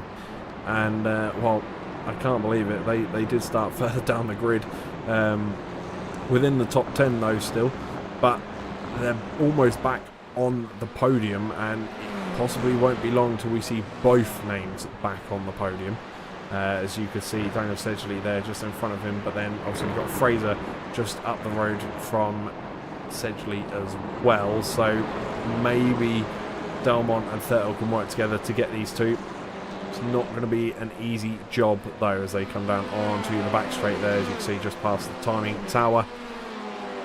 What would you be doing if you were Daniel Sedgley at this point? You know, you've got two drivers that are very fast behind you, Adam Delmont and Thurtle. What would you be sitting here at this point trying to do? Would you be trying to get past Elphick in front of you, or are you going to more sort of try and hold those two up behind you? I'll be going for Fraser. If I know my pace is quicker than Fraser, I'm looking at the laps between the two. He'll be my target. Get past him, and then worry about the two guys behind, because they are battling each other. It's Delmont and Thurtle. So let them have their own fight, and I'll be going after that car. But I know I'm faster than. Which in this case, which definitely is Fraser Elphick. Yeah, Fraser having a good race. There's a bit of a gap between him and Andy Lovesey. Obviously, Andy hasn't seen a ton of screen time on their second race, but he is in a completely different postcode at the minute still. We'll bring him to now. There he is, the car number 333, your leader on the start-finish line there as he goes flying by Barney and us. On to lap 13 now on 18 minutes in this race out of the 25. As he quickly makes his way onto the back straight. He is absolutely flying around here, I have to admit. He's not slouching about or anything, so he is doing a fantastic job. As you can see on board there, Daniel Sedgley just up behind Fraser, so these are still packed together. Will is sort of just in the background as well, Falconer just in behind him, so they're not too far away from the goings-on up the top of the field. Adam McNally towards the sort of middle of the grid really is trying to push up into P13. This is the battle for P13, and we'll bring up your battle box to bring some closer targeted figures and scores on the battles that you do see on your screen, so you can see exactly who we're focusing on if it's not clear enough for the timing tower. And what we'll do as well is we will bring up your track map as well, so then you can see exactly where people are on track and what position they're in as well, so you can see the gap between P1 and P2 there. And then you can see the gap between P15 and 16. So there are some quite large gaps out there on the track at the moment. But the place to be is still here with Daniel Sedgley. Well, you can see the postcode between P1 and P2, but there is now starting to be a gap that's forming from Delmont to Thurtle, which is interesting. It's not a gap I thought I would have been talking about. I thought those two would have been sort of bumper to bumper, nip and tuck sort of thing all the way through the race, but it has sort of opened up a little bit between those two, so maybe Thurtle's had a bit of a slip up throughout the track at some point, so he's now got to worry about Will being on his rear end the entire time as well. Essentially at the minute in this sandwich of cars here, the sandwich of SRL and the SRL gold striped cars, one just in front there, as you can see, coming into the tight left hand. You do have to get on the brakes relatively early and hold a fairly tight line through that corner to get the best speed out of it that you can. As you can see, they'll jump onto the rumble strips on the exit. SRL car of Fraser Elphick does take the inside defensive line and does well there to hold Daniel Sedgley in behind. Can Daniel Sedgley get the move done in the last few minutes here, Kev? It's got to be tight, isn't it? I think what this is doing, even though Alpha had dropped behind Adam quite a bit, this is going to condense them back together again for the last few minutes. It's going to make it interesting. I don't know how to call this one. Yeah, they're going to go for it really, really hard. But something that Andrew's done really well up at the front there. He's been running more than 3 seconds for the entire race. He's not setting the timing charts a lot. He's just being consistent and realising there's a battle behind him and pulling away and just maintaining the gap where he needs to. It's quite a dominant performance up at the front there. He certainly is, and someone that's just making some moves at the minute, trying to make up from what happened earlier in the race. Mr. Mould, who just overtakes Ricardo Neto, or, well, so I thought. Ricardo's going to go for the inside line, doesn't manage to hold the position because Dan's now got the advantage up the inside onto the back straight. He's going to have the speed advantage, no doubt, as well, after getting good exit speed out of that corner. Can Ricardo get the position back again? Doesn't look like he's going to be close enough to do so on that number 80 car of Mr. Mould. This is what you can see into the downward braking zone. You keep turning right the whole entire time pretty much until you're back on the accelerator again, blitzing out of there into the S's before that tight and sharp sort of left-hander that you have to hold that really tight line into, that Mr. Mould is going to go around and do now. So Delmont at the minute P4, just outside the podium spots. Not many minutes left to go, Mr. Delmont. So if you want to get yourself on that podium, you need to get your foot down and try and stick your nose up some of those places where it possibly shouldn't be, to try and see the light of the podium. It's not going to be easy, but it's a challenge that I'm sure he's willing to accept. So just wait to see if Mr. Delmont will make that move. I think Thurtle's just going to have to try and defend from Will in behind. Thurtle has put the quickest lap time in of 1:28.4, so he has just gone purple in all sectors, posting that quickest lap as well. I believe there are quickest lap bonus points, is there not? There is. There is. I can't remember how much they were, but I think it's 5 points each race for the highest or fastest lap. Oh, there we go. Yeah, that's the difference, isn't it, between the end of a season between positions potentially. Well, yeah, it's just like the sport I follow quite a lot. Football, obviously, it's a bit like goal difference. You know, you may be on the same points as someone else, but those extra couple of quick laps or something like that might give you that little boost or that little advantage that you needed. And as we see some movement now going on for the podium sitters, as Daniel Sedgley is trying to get that attacking move done, as these cars are all going to go three wide almost, as Adam Delmont tries to get the move done around the outside of Sedgley and doesn't quite do so, so he's going to have to settle back into his position and carry on where he was. And well, that's brought Thurtle back into the mix again, but there's not much time left to go. Lovesey is still 3 odd seconds ahead of the pack. He's going up the straight onto the start-finish line now, and these guys are only just out of the final turn once again, so there's not much movement between the pack and the man in the lead. So I think we could be, well, I think Andy could be sealing his win here for race 2, which would be nice for him, a nice way to start your Easter weekend. And well, it's a great little race here for Philip Grace as well, who had a great race 1, and carrying on that momentum into race 2, just behind Kim Andre Bjorkland in the recognisable black and red Norwegian livery car there. So he is sitting P8 overall at the minute, 3 odd seconds behind Patrick Falconer. So Patrick Falconer's got a bit of space at the minute as well. David van der Vos, he's having a bit of a slip up by the looks of it, and there's a bit of contact there between the 2 cars of Old Man Deck and David there. So possibly a little bit of grip loss into some of those corners there, Kev.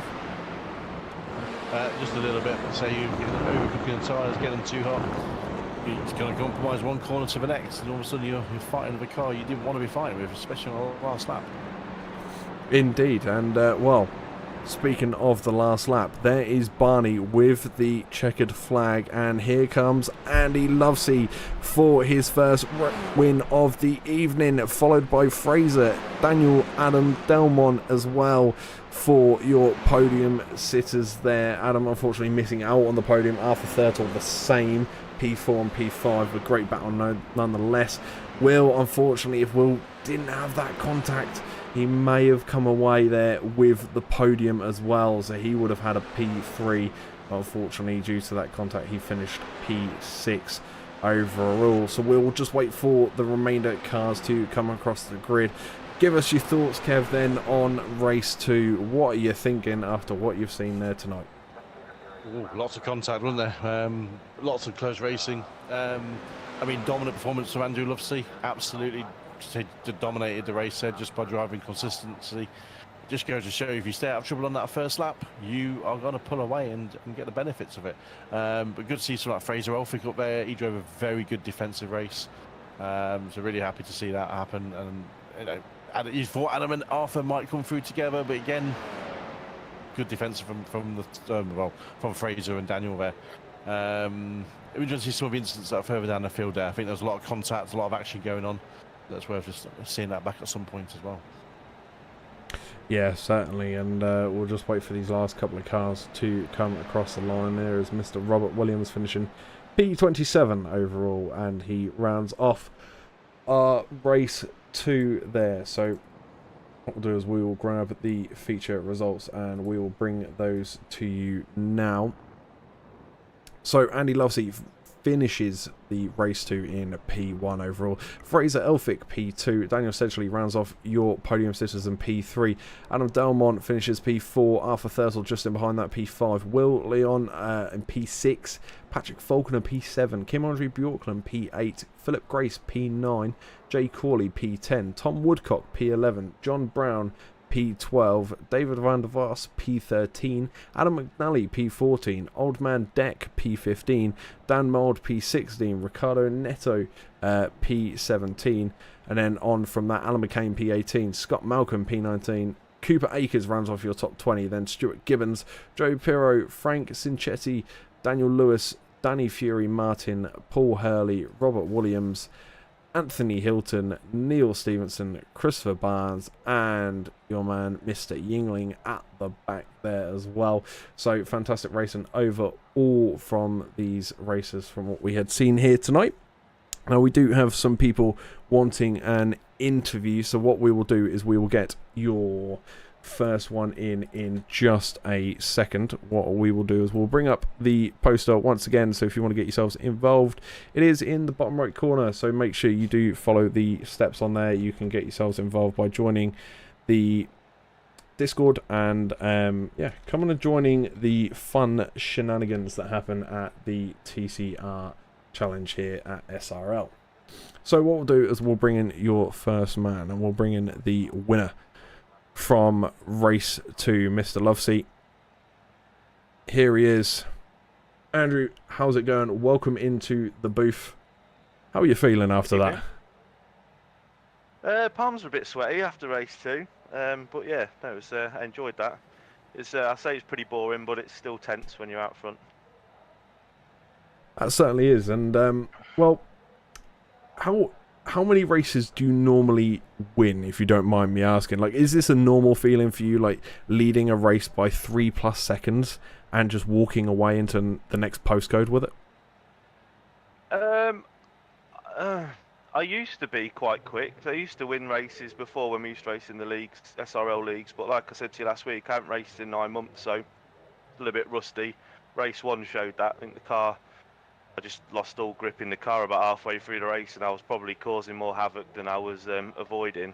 So when JB said it's a reverse 10, and I looked at the finishing position, I was 10th, and I thought, well, just get your head down and do what you can do in the second race. And yeah, it's pretty good. I think there's a couple of incidents behind me on the start, and I managed to get about, I think it was about 2 seconds in the first lap, and then just eked it out to 3, and then tried to keep it between 3 and 4 the whole race, really. So yeah, I'm surprised my pace wasn't too bad, but I jumped on about half an hour before tonight, had a couple of laps, that was it. And I think I said to you last week, I haven't raced this track since it came out, so it's a good result though. I'll take it. Yeah, it was a fantastic result after first round went fairly well for you, and then this one, well, I mean, you can't argue with it, especially after that second race. Yeah, you know, may have lost a bit of sweat here and there as well, but it was well worth it, I'd say. There was a hell of a battle going on behind you, but you managed to keep that gap instated between you and P2 the entire race. It was a fantastic drive. What were your thoughts on race 1, where you were a bit more in and amongst it? I found it really tough going. I think in practice I was, I think, fourth or fifth quickest, and that surprised me. So I went into qualifying thinking, well, if you can sort of get a top 5 or 6, that'd be a really good result. I think I qualified. I think it was like eighth or 9th. Made up a few positions at the start. There was a lot of chaos, but it just didn't really go for me. It was like the whole race was a battle, and like I said, the grip in the Audi mid-race just seemed to fall off a cliff for me. And that Honda was really quick in the midsection, so I spent most of the first race just defensively driving, if I'm honest. So yeah, it was definitely tough going. But yeah, it's always interesting to see what the reverse grid is at the end of race 1 to see where you are, especially if you finished a bit further down. But like I said, coming into this league, I didn't expect to be lighting up trees. I'm just happy to be racing with the lads again, and if I could pick up a few results, that's a bonus, and hopefully start racing again a bit more regularly. Yeah, well, it's certainly great to have you back on track once again, and obviously a fantastic result in race 2. But I won't take up too much of your night. I'll let you crack on. But is there anyone you wish to shout out before you depart from the booth here tonight? I'll give a little shout out to my little boy Ashton. I think he's still awake, but I said if I got back in the interview room, I'd give him a little shout out next time. So and obviously thank you to you guys. Again, can't wait to watch the stream back, and I won't be here next week because I'm away on holiday. But I'll be here for the start of the season proper in a couple of weeks. Lovely. Well, we look forward to it, and yeah, we look forward to seeing you in the new season. So enjoy your holiday, and we'll look forward to seeing you again very soon. Cheers, dude. Take care. All the best. Thank you, Angie. So what we will do now is we will grab Mr. Delmont next, and well, he had a great couple of races, and well, unfortunately, the push in race 2 wasn't quite enough, Mr. Delmont. How is it going? Welcome into the booth. How are we feeling after that race 2? Good evening, dude. Rather warm. Yeah, I enjoyed tonight, mate. It's yeah, pleasant surprise. I didn't actually think I'd have a massive amount of pace tonight because my laps around this track are quite limited, and I don't think I've ever done it in TCR before. So no, I enjoyed that, but it's a hard track to pass on. Very, very hard track to pass on, especially if you're similar pace to the people in front. Yeah, it's it was good fun though. I mean, it looked it. What were you feeling when you saw you had Mr. Thurtle on your rear end, well, for the entire night? He kept me honest, mate, didn't he? He genuinely kept me honest. Race 1, I did get a pickup. I picked up a slowdown, but managed to cheekily serve it around the outside of the final corner, which actually gave me a really good run out the corner to close straight back up on Arthur. And then, you know, I just sat behind him, sussing out where I could potentially go for something, and I knew in the right-hand hairpin at the bottom of the hill, the Civic was really strong on the brakes, so I sized him up for a few laps just watching, and then, you know, thought, right, now's the time. I could see Dan loitering behind us as well, so I was like, right, get the move done, get back in front and see if you can edge away enough just to protect yourself. And yeah, I managed to just gap him enough to be able to just monitor it and bring it home. Adam, I noticed in race 1 that Arthur got past you at one particular point. What happened there? Do you remember? Yeah, it was a slowdown, dude. I picked up the slowdown just on the left-hander before the final section, you know, last couple of corners. But like I say, I cheekily served it going by round the entire outside of the final corner, and it gave me a mega run straight back onto Arthur. So, yeah, we're a bit cheeky. It's good track knowledge. That was good move. Well, we do have a little crowd to get through, so I won't keep you too long in the booth. But is there anyone you wish to shout out, Mr. Delmont, before you depart us here? Yeah, you guys for obviously putting on broadcast, and you know, I look forward to watching that back. All drivers for turning up. SRL Next Gen and all their officiated sponsors. Yeah, and that's it. Same as always. Well, thank you very much. Will we be seeing you on the next round? Yes, you will, buddy, and I'll be looking at the full league as well. Sounds good. Well, we look forward to seeing you on the next round of this 3 free race tournament, and yeah, look forward to seeing what you can do in the new season as well. So well, from us, thank you very much, and have a good night. Cheers, guys. Good night. Good racing. Oh, happy Easter as well. Yeah, happy Easter. Happy Easter. Cheers, bud. Now, the next person we will get in here with us as well will be a person that unfortunately we missed in the first race. And, well, after I didn't realise to start with, Kev kindly pointed out, we did have Mr. Cooper Akers join us for race 2. So, Mr. Akers, how are we? Doing good. What happened in race 1? Was it a disconnect like I've been told, or? I lifted. I do this in VR. I lifted it up. I brought it down, and I just saw no interface, so I had to do complete PC reset. Because I was trying to join back in, I would close out the game, and I would open it back up, and it was saying it's not installed. So it was a weird one. Okay, yeah, that's different. But you managed to get it Restart fixed. Solved everything. I was going to say you managed to get it fixed for race 2. So let's talk about race 2 then. How did you feel with Rudskogan and the TCR combination? Were you confident with what you had out there tonight? I was just out there doing what I could. I wasn't trying to do anything spectacular like I did in another series, but I was just out here to have fun. And Rudskogan is a great TCR track. Really puts you on your toes pretty much the whole time. But yeah, it was fun. Even though I had that technical issue, it was still pretty good. It's popular. I mean, it's quite hot work in VR around here, isn't it? There's a lot of potential sweat going on there. Oh, absolutely. I have to undo the knob a few times, especially since it's starting to become summer or starting to become like good spring weather. So now my room's starting to get hot again. Good man, good race. And what happened in the second race? Obviously, there's a bit of what we saw was a little bit of possible netcode or some contact going past the hairpin of turn 10. Oh, is that the one I did a multiple spin? It was a fabulous pirouette. It was definitely 10 out of 10 for style points.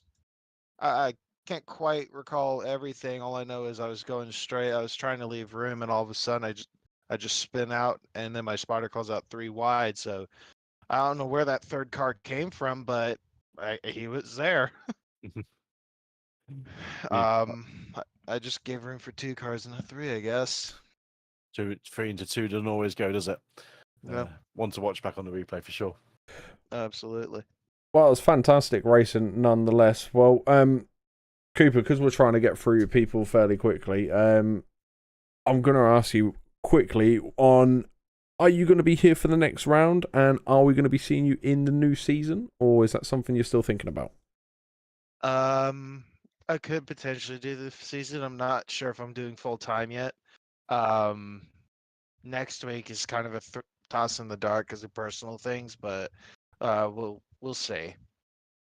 Okay, well, hopefully we'll see you in those events and next week and into the new season. But before we let you go, is there anyone you wish to give a shout out here while you're live with us? None in particular right now, thank you. That's all right, no problem at all. Thank you very much for your racing tonight, and yeah, we look forward to seeing you in the near future. All right, thank you, gentlemen. Yes, Cooper. The next person to join us, our penultimate interview, in fact, will be with Mr. Jay Corley. Jay, welcome in. How are we? I'm sweating quite a bit. Not gonna lie, I've lost a lot of weight in perspiration tonight, but I feel good about it. I feel real good about it. It's been a good, entertaining night of racing. See, you always have a very positive sounding and uplifting voice, but are you generally like really happy with what you put out there tonight and really sort of pumped for the next round and the new season and everything like that with what you've displayed so far? It's a brave face at times. Start of both my races tonight has been unfortunate incidents that have happened, which have sent me quite far back in the queue. But to be honest, the fight backs tonight, it's been nice and calm on my side, just trying to get back through the field, and I've been pretty pleased with the fight backs and the comebacks. To be honest, the races could have started better, but when you're in the middle of the race, you can't really dwell on that too much. You just got to try and dig yourself out of the hole that you've unfortunately put yourself in. You did make up 6 places in your second race there, Jay. Would you put that down to just say being calm and just being a bit zen and just getting through it without any other incidents? Probably more than 6 to be honest, because it happened again where I was sort of held back. Because it's the free races. I've tried my best to not really annoy people too much, get in people's ways, if like in an instant sort of sense. So if there's been an accident in front, I've lifted off quite a bit and sort of like tried to guide around the accidents. So it's yeah, been a bit of a challenge, but to see a +6, +5 at the end of the races, it's like I said in the first part, it's the comebacks have been good, and I've been pretty happy and content with those for now. Excellent. It looked like a very assured Jay Corley drive. Certainly one for your stream, definitely. Absolutely, content's content, right? Yeah, absolutely. Well, Jay, you had a good outing, I would say, there tonight, and it was solid racing overall. What did you find that the Honda had any kind of advantage at all with going into braking zones? Did you find that helped with any of your overtakes here tonight at all? At first, I didn't think so, but as the races carried on going, especially with that really long right-hander that everyone's been struggling around, I think even I mistook it at one point. I definitely felt the advantage of the Honda there, but with the last few seasons, the cars have been pretty close together. Obviously, some will have different strengths on other circuits, which is kind of what you want to see with the TCR, gets people driving more than one car. But concerning the Honda, definitely that long right-hander, and maybe a few of the tight chicanes as well. I don't know if that was just anything to do with the revs and gearing, but I could definitely feel against non-Honda cars, I was gaining a couple of attempts there as well. Well, you did have a fantastic race overall, to be fair. It was a cracking drive. And, well, the question I've asked everyone so far is, are we going to see you in the next round of the free races, or are we going to see you in the new season as well? I'm going to try my best, because Fridays do get a bit busy. So it's Okayama next week, isn't it? I'm not a massive fan of Okayama, but I do feel the racing there is absolutely terrific at times. So anyone who's watching, make sure you do check out the SRL stream for that and get yourself in on it. For the league, I'm going to see what my situation is, but if everything's free and everything's possible, I'll be doing what I can to be there. Well, we look forward to seeing you there. And obviously, don't forget as well, if you want to check out Driver POVs, Jay's will be there on your Twitch channel, if I'm not mistaken. Yes, thank you. There we go. So you can check out Jay's Twitch channel and watch his on board there if you wish as well. Well, Jay, before we let you go, is there anyone you wish to shout out here while you're live with us in the booth? Everyone I raced with tonight, it was generally good racing, good battles around, and also to the SRL crew for setting up these free races as well. A lot of leagues, obviously, people and ahhing about going in, paying money for it, but at least with SRL, you get these free races to get into, to get a feel for the rest of the field, and watching back on the broadcast that you all provide as well, people, if they use their eyes, can see that this is some of the best racing around. There's always someone to battle with, and most of all, it makes iRacing where it should be, fun. So with that, get yourselves in, and yeah. And we promise we don't pay Jay to say these things either. He generally is saying out of his own will. Well, not much anyway. But Jay, no, we appreciate it. We really do. So on behalf of myself and obviously the SRL team that are all behind this, we do thank you. So thank you very much for your kind words, and we look forward to seeing you in the future rounds. Fantastic. Thank you so much for having me. I appreciate it, guys. Nice one. See you next week. Thank you. So we have last but not least, we have the man, the myth, and the legend, Mr. Brown. Welcome in. How are we doing? I'm good, thank you, Callum Kev. How are you? Was that fun? I think entertaining. Yeah, I think fun is one way to describe it, but I don't think it does justice, to be honest, after what we saw. Hectic maybe? Everyone says there's been a bit of a sweaty mess after that one, so it was, action-packed. It was, yeah, you had to have about 4 different sets of eyes looking all around you, I think, because the different cars really showed their different strengths and weaknesses around there. So yeah, I had some issues getting off the line because I'm the only one without Audi's the only one without a clutch, and then it really doesn't like that sweeping right-hander at the bottom of the hill. It's constantly trying to kill itself. But That was quite evident. The Hondas were eating that corner up alive against the Yeah. Audis and in the race.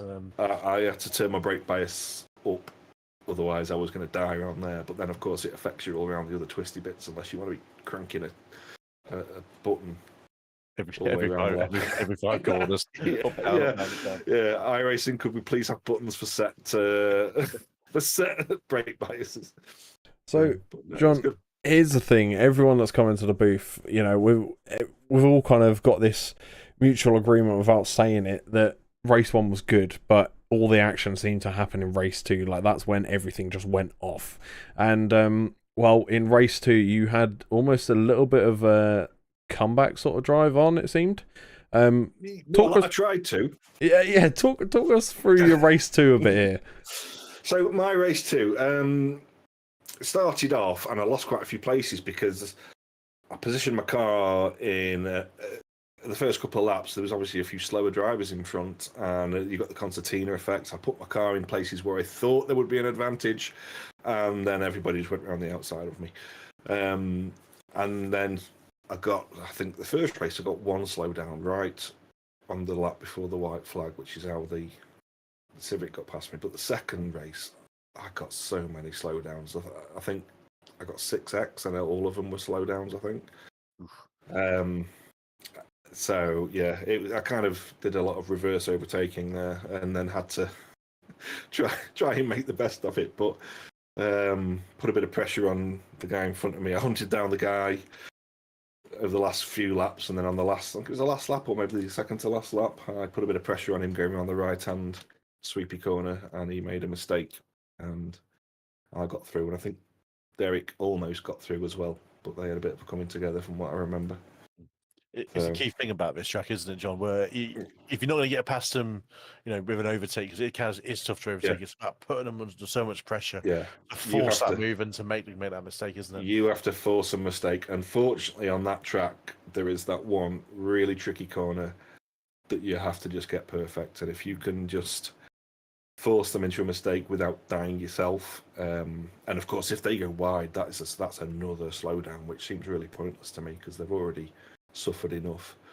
But yeah, that's really your one good place, because the rest is just so slow. You have to be so patient with the throttle. It's difficult to make a move around the rest of it. Now, you're known for your defense, John. Yes. How important is defense around the circuit? Do you sometimes have to sacrifice it over going aggressive and trying to make the speed up? Yeah, so that first race, I had the Civic of, I think it was Will Lyons, is his name? Yeah. Behind me, and I found it hard to shake him. There was part way through the race, I pulled about a 7/10 on him, and then as soon as you get round that right-hander, he'd pull it right back, and I'd have to really cover the inside of the last part of that corner, and then just make sure that I was putting it in exactly the right place all the way around, because there were so many places where the Civic could just get a nose in. And fortunately for the Audi, the last corner I could get a really good exit and pull away, maybe one sometimes 2/10 down the straight, which would just give me enough breathing room for the next lap and rinse and repeat. So yeah, it was good. Excellent. That was certainly a good one to watch there, wasn't it, Callum? Yeah, that certainly was. That was edge of your seat stuff, really, and you had some good battles all over the grid, to be honest. But an up and down night for you, I think, is the best way. A roller coaster. Well, it's all good fun. It doesn't matter where you are, as long as you're getting good racing. It's fun. So yeah. That is indeed. Well, I enjoyed it. Yeah. Before we let you go, the normal is well. There's no point me asking if I'm going to see you in the new season, because I think we all know the answer to that one. Next week, are you busy? Are you with us, or I am with you all the way. Hey. Okayama. I'm hoping Okayama's going to be an Audi strong track. I've been told it isn't, but I guess we'll find. I guess we're going to find out. Looking forward to the to season 7 as well after that, the week after. So if anybody would like to continue the fun, they can sign up for season 7. There's details on the Discord. And they are currently on screen on the broadcast as well. So if you don't know the thing he's on about, it is on your screen, so you can't go wrong there. Just have a look in the bottom right corner, you will see it. Yeah. So, but yeah. Is there anyone else you would like to shout out before you head off here today? Just everybody who turns up, everybody who's there to race to make it good. I personally had some really clean racing with a whole bunch of people, which I really appreciate. And then you guys for supplying the entertainment for everybody watching. Well, thank you very much. That's what you're hinting at, isn't it? Absolutely. Nudge, nudge, wink, wink, and all that. Yeah. You like the porter at a hotel rubbing your fingers for a tip. We'd expecting you, Mr. Brown. Yeah. But no. Cheers, guys. Oh, thank you very much. Let the fun continue. Indeed. So we look forward to seeing you next round and in the new season as well. But for now, have a good night, and no doubt I'll speak to you very soon. See you later. Take care. So after that rounds off all of our interviews. That is everyone now completed. We have no one left. So, Mr. Aylett, what were your thoughts overall on tonight then? How do you feel? Sum up your night in the commentary booth with me in, let's give you 5 words. 5 words, yowza. Exciting, frantic, sweaty, close shenanigans. I think that sums up pretty much both races there. Bit of everything going on, wasn't there, really? I think it was a good show by everybody. Good. What we saw, I think what we called at the beginning, it was good entertainment. It was good. Difference between the cars was really evident. So I think it really highlighted what the TCRs are about. It's not a one-car class, a one-car race. Everyone can get everything out of each individual car, and you saw that with each top 10. There was always a mix of cars up there, which makes it really good, entertaining to watch. It's not a boring watch. No, it certainly wasn't, and it was a fantastic night overall. To be fair, a great night of commentating over some fantastic racing, and well, I have to say, Kev, thank you very much for stepping in, which wasn't really last minute, but it was sort of out of the blue. So thank you very much for stepping in and joining me here tonight. It's made things a hell of a lot easier and a lot more enjoyable as well. So been fantastic. So yeah, I'm glad you enjoyed the racing. But you know what? It's not an interview, but do you want to shout anyone out while you're here before we close off the ceremony? Everybody that raced, to be honest, without the drivers turning up and putting the SRL name out there and putting on the content for us to be able to comment on tonight, it wouldn't be possible. So big shout out to every driver that rocked up and rocked up last week and next week as well, because I'm pretty sure it's going to be a big grid. So thank you to you all. Certainly will be, and all the drivers do need to give themselves a pat on the back, to be fair, not only for just turning up, but for some fantastic racing as well. So big shout out to everyone that was involved tonight. But for now, ladies and gentlemen, everyone that is watching live currently on the SRL TV YouTube channel, do make sure that you subscribe to the channel, you drop a like on the stream, and share it out with your friends, family as well. If they're into their racing, do give them the link and put it on the TV. Put it on the TV for your grandfather or whoever, and sit them back with their favourite hot drink and let them enjoy the show, as you can be treated to some fantastic touring car racing and some mediocre commentary from myself. So please do come and join us on the future rounds. And well, from me and Kev for tonight, that will be all, and we look forward to seeing you next time out. Next Friday on the last free race of the 3-race series. So from us, thank you very much and good night.